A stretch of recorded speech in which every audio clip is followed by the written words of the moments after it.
나타나신 것이라. 아멘. 네. 우리 서로 한번 인사하겠습니다. 반갑습니다. 잘 오셨습니다. 반갑습니다. 오래간만에 우리 허준태 성경 오셨는데 우리 큰 박수로 환영하겠습니다. 잘 오셨습니다. 큰 박수 치다. 예, 우리는 지난주에 부활절을 보냈습니다. 부활절 잘 보냈죠? 예, 부활절 빨리빨리 하셨나요? 부활절 그냥 그렇게 보내면 안 됩니다. 그죠? 왜 그렇습니까? 여러분, 이 주일이라는 것은요, 그 바로 부활하신 예수님을 예배하는 날이기 때문에 어쩌면 딱 그날만 부활절이 아니고 52주 다 부활과 관계된 날입니다. 그러니까 부활절 빨리빨리 보내시면 안 되고요. 우리 지난주에도 말씀을 통해서 우리에게 필단한 것처럼 365일 우리는 부활의 기쁨과 부활의 감격으로 살아야 될 줄 믿습니다. 그렇게 부활의 신앙으로 살자라고 그렇게 결심하는 날이 딱 부활절인 거예요. 그래서 그동안 부활의 신앙으로 살지 못했던 우리가 이 부활절을 통해서 그 계기로 이제는 앞으로 부활의 신앙으로 살겠습니다 라고 그렇게 결단하면서 이제 365일 살아가야 되는 거죠. 그런데 한번 우리 돌아보십시다. 이번 한 주간 우리가 그렇게 부활절을 통해서 이제 365일 부활의 기쁨과 부활의 감격으로 예수님을 닮은 그런 부활의 신앙인으로 살아가겠다라고 결심했는데 과연 한 주간 부활의 신앙을 사셨습니까? 네. 예. 라고 대답하신 분도 있지만 또 그렇지 못한 분들도 계실 거예요. 어느 목사님이 부활절을 지나고 어느 모임에서 한 장로님에게 반갑게 부활의 인사를 건넸습니다. 그러자 그 장로님이 아주 멋지게 대답을 하시는 겁니다. 예, 목사님. 어제 부활절은 참 잘 보냈지만 저는 지금 부활의 삶은 살지 못하고 있습니다. 라고 고백하더라는 것입니다. 오늘 저와 여러분에게 이런 문제가 없습니까? 참 부활의 믿음은 있는데 부활의 신앙을 살지 못하는 그런 모습들. 오늘 본문을 통해서 어떻게 하면 우리가 365일 부활의 신앙으로 살아갈 수 있을까 함께 생각해 보기를 원합니다. 오늘 본문에 보면요, 이 제자들도 부활하신 예수님을 만났어요. 그리고 직접 대화도 나누었습니다. 그리고 의심하던 도마는 어떻습니까? 예수님께서 못에 박혔던 손도 보여주셨고 창에 찔리셨던 옆구리도 다 보여주셨잖아요. 그래서 의심하던 도마도 이제 예수님이 부활하셨다는 것을 믿게 되었어요. 그런데 그들의 삶은 어떻습니까? 부활하신 예수님을 믿긴 믿지만 그들의 삶은 전혀 변화가 없었어요. 여전히 그들은 부활하신 예수님을 증거하는 증인으로 사람 낚는 업으로 살지 못하고 있었습니다. 심지어 오늘 보는 3절에 보니까 그들은 어때요? 옛날의 예전의 모습으로 다시 돌아가 버립니다. 사람 낚는 업으로는 영광스러운 삶을 맡겨주셨는데 이제는 다시 물고기나 잡는 정말 가치 없는 인생으로 다시 돌아가 버린 것이죠. 예수님이 부활하셨다는 것과 그들의 삶은 전혀 별개였습니다. 예수님이 부활하셨다는 것을 머리로는 믿었지만 그들의 삶으로는 연결되지 못한 것이죠. 바로 그런 때에 부활하신 예수님이 이 제자들을 찾아가 주십니다. 오늘 본문 1절과 14절을 보면 제자들에게 나타났다라는 말씀을 반복해서 말씀합니다. 반복해서 말씀한다는 것은 강조하는 것이죠. 뭘 강조하는 것이죠? 예수님이 부활의 신앙으로 살지 못하는 제자들에게 나타나셨다는 것을 강조하는 것이죠. 예수님이 그렇게 나타나는 것이 중요하다는 것을 말씀하고 있는 것입니다. 여러분, 지금 제자들은 어떤 형편에 있습니까? 그들의 그 출신 성분은요, 대부분 다 어부들입니다. 고기를 잡는 데는 거의 도 같았다라고 할 수 있는 어부들이에요. 그런데 그들이 밤을 새워서 고기를 잡았지만 한 마리도 잡지 못했습니다. 그들의 마음이 얼마나 허탈했겠습니까? 얼마나 공허했겠습니까? 또 얼마나 실망이 컸겠습니까? 얼마나 절망이 컸겠습니까? 그 밤은 정말 깊은 절망의 밤이라고 할 수 있습니다. 그런데 사절에 보면 반전이 일어납니다.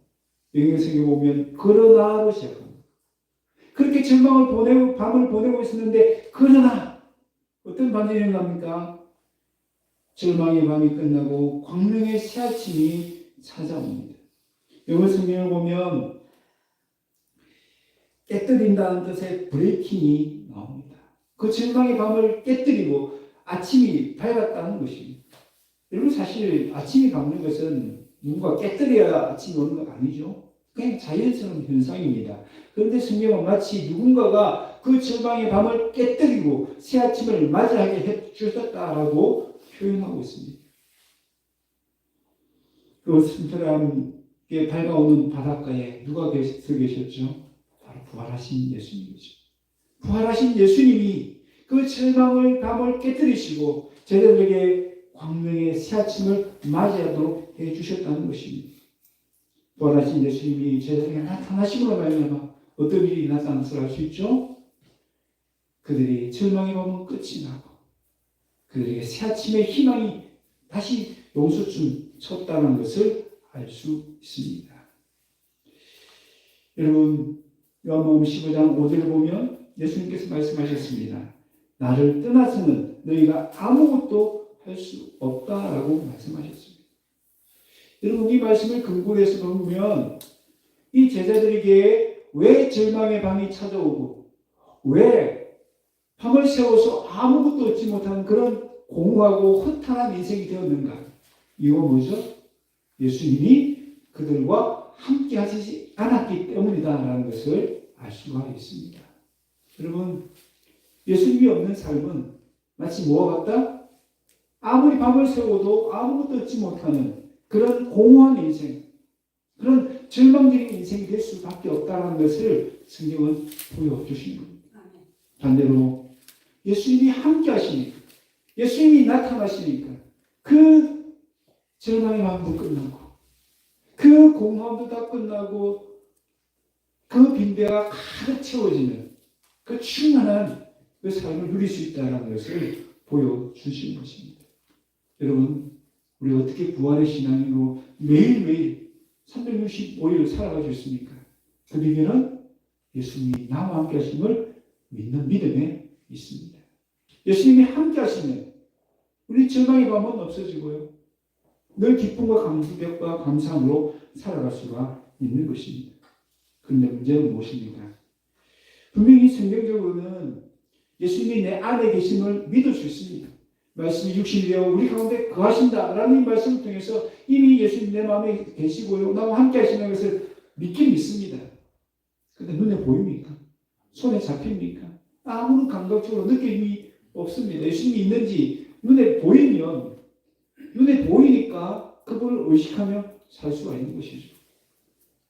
여러분 지금 옆에 누가 계시잖아요. 누가 계시니까 어때요? 나 조심하지 않습니까? 옆에 아무도 없다면 어떨까요? 그냥 편안하게 눕기도 하고 내 마음대로 뭐 떠들기도 하고 할 수 있지만 옆에 누군가 있다라고 생각이 들면 어때요? 조심하게 됩니다. 내 마음도 행동하지 않아요. 마찬가지입니다. 부활하신 예수님이 나와 함께 하신다고 해서 내가 의식하고 정말 믿음으로 선포하면서 그렇게 행동할 때 부활의 신앙으로 살아갈 수 있는 거예요. 그냥 머리로만 부활하신 예수님이 나와 함께 하신다. 그렇게 머리로만 생각하면요. 부활의 신앙으로 살아갈 수가 없는 것입니다. 여러분, 빙중이라는 이 베스트셀러의 작가인 미우라 아야코의 이야기입니다. 13년 동안 오랜 투병 생활을 했습니다. 얼마나 그 세월이 힘들고 어려웠겠습니까? 하루 이틀만 해도 정말 그 암으로 고통받을 때 힘든데요. 13년 동안 그런 생활을 하는 가운데서 그가 깨달은 것이 있습니다.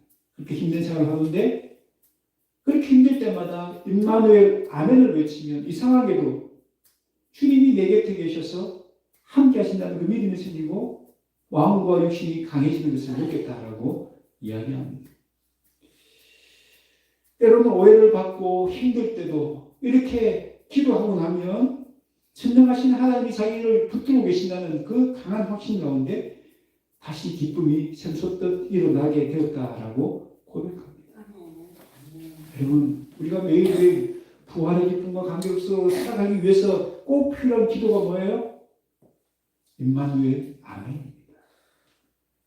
여러분, 부활의 신앙은 임마누엘 신앙으로 살아갈 때 매일매일 경험할 수가 있는 겁니다. 예수님이 부활하셨다는 것을 그냥 머리만 믿지 마십시다.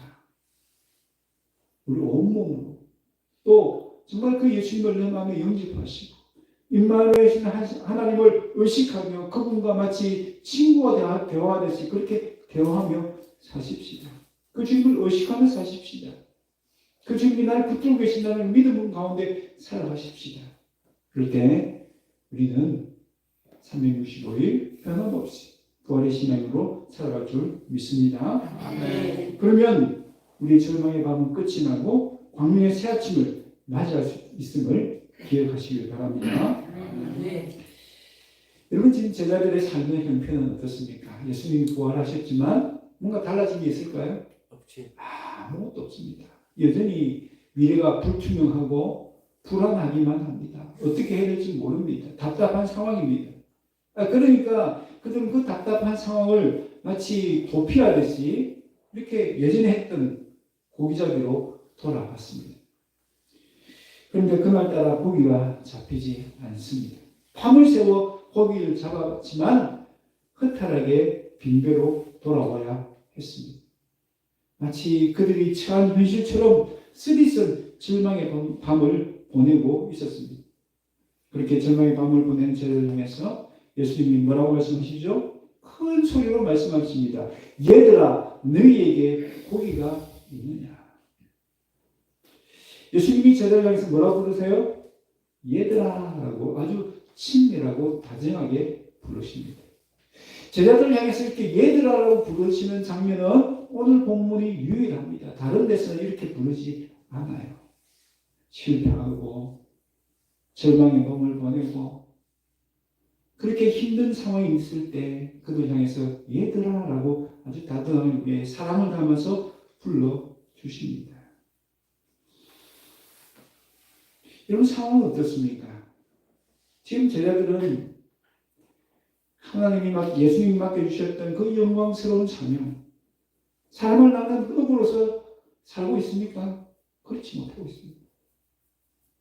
다시 옛날의 모습으로 돌아가는 아주 한심스러운 제자들입니다. 그렇다면 뭐라고 불러야 돼요? 야, 이놈들아, 내가 그렇게 말씀에 은혜를 줬고 그렇게 사명을 맡겨주셨는데 왜 그런 식으로 살고 있느냐고 호통을 쳐도 부족하지 않습니까? 그런데 예수님이 어떻게 하십니까? 얘들아, 너에게 고기가 있느냐? 그들의 피를 묻고 계십니다. 그들의 형편을 이해하시고 용납해 주십니다.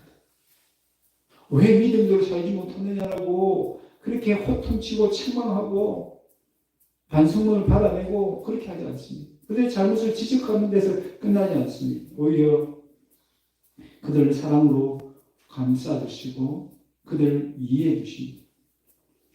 그러면서 오른편에 그물을 던지라고 말씀합니다. 여러분, 고기는 언제 잘 잡히냐면요, 그곳에서는 밤 시간에는 잘 잡힙니다. 낮에는 고기가 없어요. 이미 날이 밝았습니다. 고기가 안 잡히는 시간이에요. 그런데 예수님이 오른편에 그물을 던지라라고 말씀하셨습니다. 그는 놀랍게도 그물을 던졌더니 빈 배가 가득 찰 정도로 많은 고기를 잡게 되었습니다. 그때 주님이 사랑하시는 제자 요한이 깨닫습니다. 이런 기적은 누가? 예수님이 아니라면 이런 기적은 일어날 수 없다는 것을 깨달았습니다. 그래서 저 멀리 어슴푸하게 보이지만 누가 누구인지 잘 구분 안 되지만 저분이 누구다? 예수님이다. 실제로 보면 베드로를 향해서 말합니다. 요한이 주님이시다, 예수님이다 라고 그렇게 감격적으로 말하는 것을 볼 수가 있습니다. 여러분, 요한이 어떻게 예수님이라고 확신할 수 있었을까요? 왜냐하면 누가복음 5장에도 이와 똑같은 기적이 일어났기 때문입니다. 그때도 베드로가 밤을 새워서 고기를 잡으려고 했지만 한 마리도 잡지 못했어요. 아침이 되었습니다. 예수님이 나타나셔서 베드로에게 말씀합니다. 배 오른편으로 그물을 던져보라. 그랬더니 한 고기를 잡게 되었어요. 그 모습을 기억하고 있었던 요한은 그때가 생각난 겁니다. 그때처럼 예수님이 오늘도 많은 고기를 잡게 할 수 있다는 것을 믿게 된 것이죠. 예수님은 의도적으로 제자들이 그때를 떠올릴 수 있도록 똑같은 기적을 행하신 것입니다. 이유가 뭘까요? 예수님과의 그 감격적인 첫 만남의 시간으로 시계를 거꾸로 돌려주신 것입니다.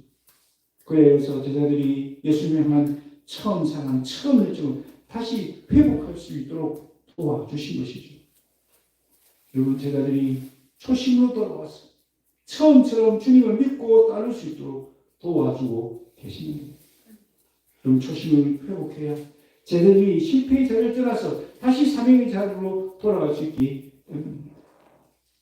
여러분, 자문에 보면 마음을 지키는 것이 중요하다는 것을 강조합니다.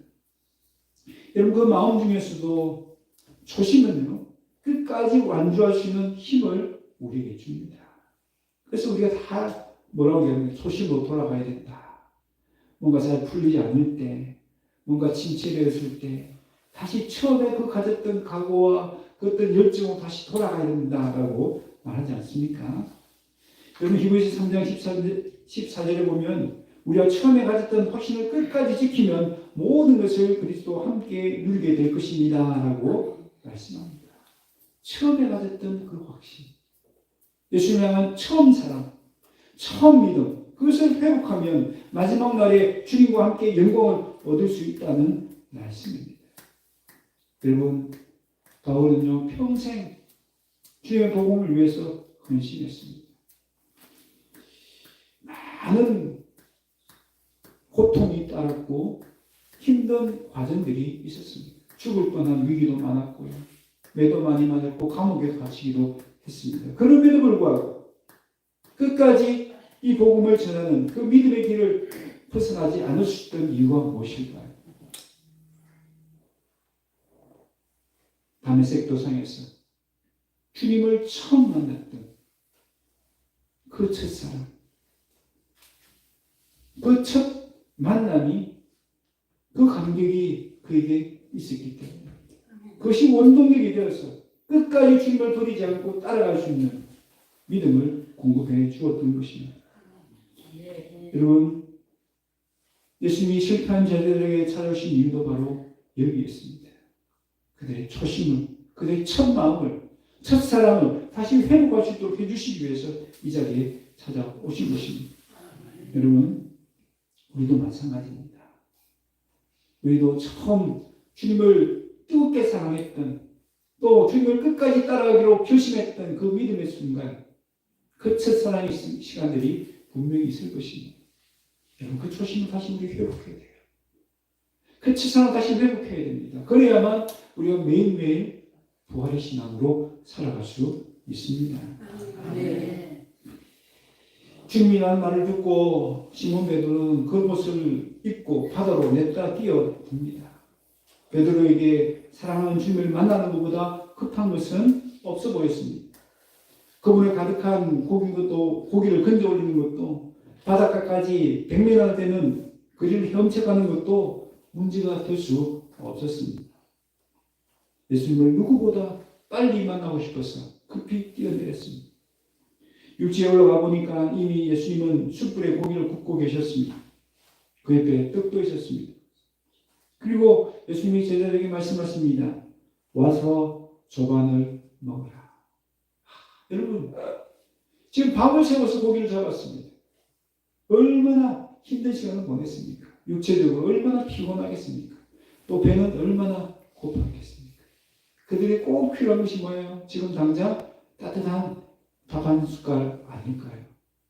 예수님 바로 그들이 꼭 필요한 이 조반을 대접합니다.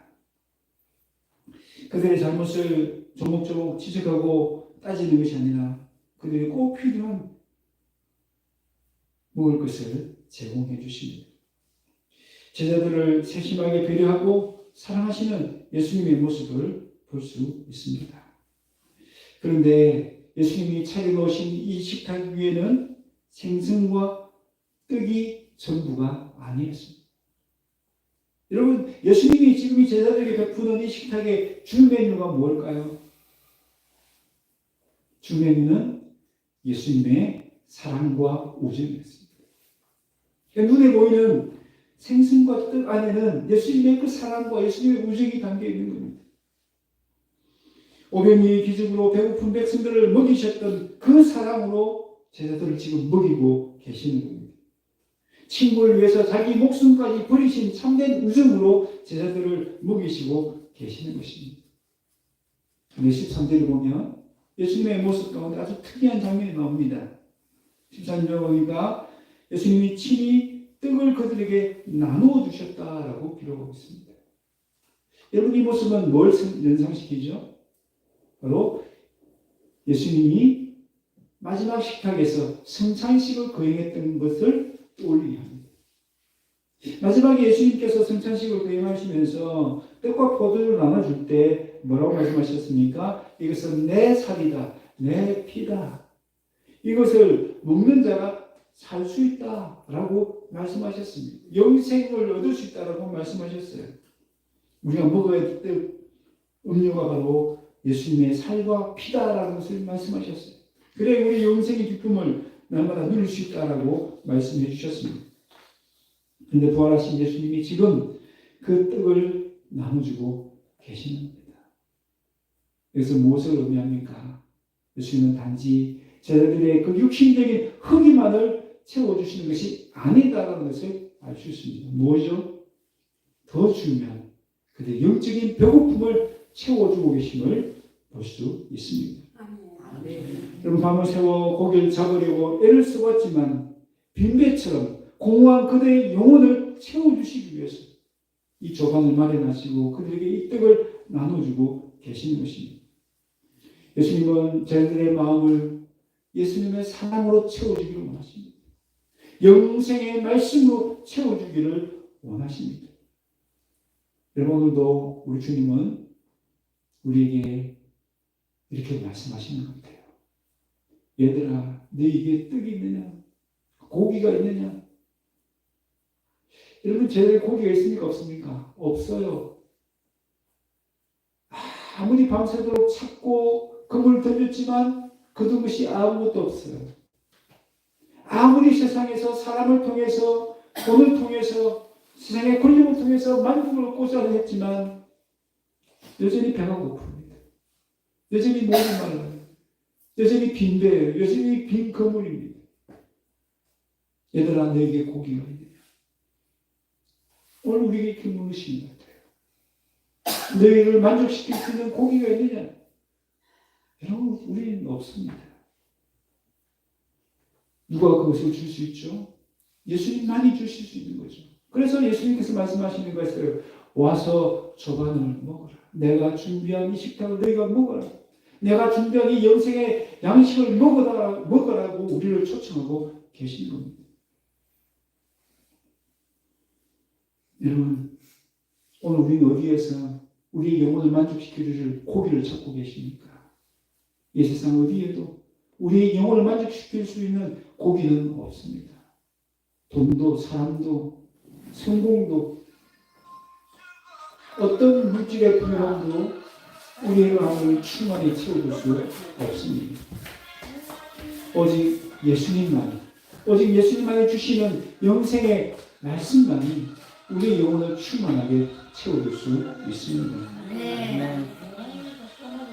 여러분도 주님 우리에게 이 조반을 먹으라고 말씀하시는데 그 조반이 뭡니까? 바로 오늘 듣고 있는 영생의 말씀입니다. 여러분, 영생의 말씀이 매일매일 먹어야 될 우리의 양식인 줄 믿습니다.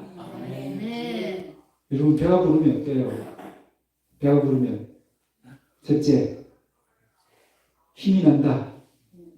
네, 배가 부르면 기분이 좋아진다. 그렇죠? 기쁘죠? 또 배가 부르면 어때요? 마음에 여유가 생기죠.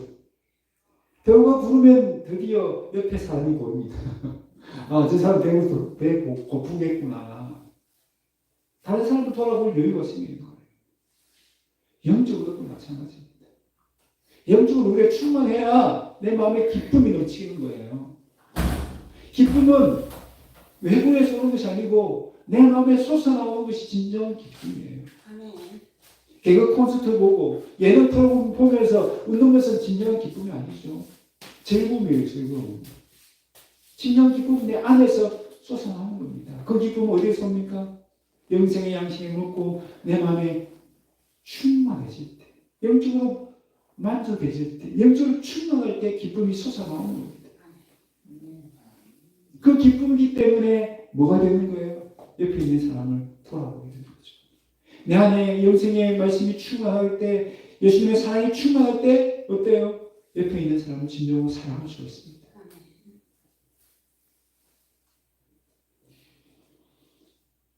그리고 영적으로 배가 불러야 힘이 나요. 주님 일을 할 수 있는 힘이 생기는 거예요. 복음을 전할 수 있는 힘이 생기는 겁니다. 기쁨으로 주의 몸된 교회를 섬길 수 있고요. 하나님 나라를 확장하기 위해서 복음을 전할 수 있는 열정과 열심을 품을 수가 있는 것입니다. 오늘 예수님께서 와서 조만을 먹으라고 그들을 초청하신 이유는 뭡니까? 그들의 영적인 배부름으로 인하여서 예수님을 닮은 부활의 신앙인으로 살아갈 수 있도록 하시기 위해서 그들을 초청하고 계신 것입니다. 이 초청은 제자들만을 위한 것이 아니고 오늘 저와 여러분을 향한 초청이기도 합니다. 날마다 주님의 말씀을 통해서 우리 더욱 충만해지고 그 충만함을 통하여서 예수님의 사랑을 흘려보내고 예수님의 은혜를 흘려보내고 주의 복음을 위해서 수고하고 충성할 수 있는 그 부활의 신앙으로 살아갈 수 있는 은혜를 오늘 우리에게 공급해 주신 줄 믿습니다. 그럼 그 믿음으로 예수님의 초청을 향해 달려가십시다. 얘들아 너에게 고기가 있느냐? 예, 예수님 우리에게는 없습니다. 예수님에게 있는 줄 알고 예수님께 왔습니다. 와서 조반을 먹으라. 예, 감사합니다.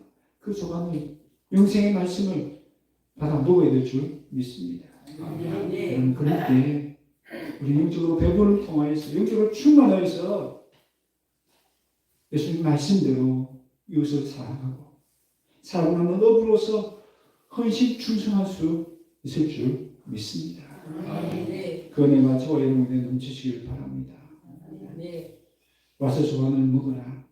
오늘 주님은 우리를 찾아오십니다. 그 주님을 맞이할 때 오늘 우리의 절망의 밤은 물러가고 광명의 새 아침이 우리에게 찾아올 줄 믿습니다. 예수님과의 뜨거웠던 첫사랑을 회복할 수 있을 줄 믿습니다. 공허한 우리의 심령이 영적으로 충만하게 채워질 줄 믿습니다. 예수님이 차려놓으신 그 사랑의 식탁, 이 영적인 식탁에 날마다 참여하심으로 말미암아 날마다 영생의 기쁨으로 부활의 신앙인으로 살아갈 수 있는 저와 여러분 다 되시기를 주의 이름으로 축원합니다. 이 말씀을 기억하면서 같이 한번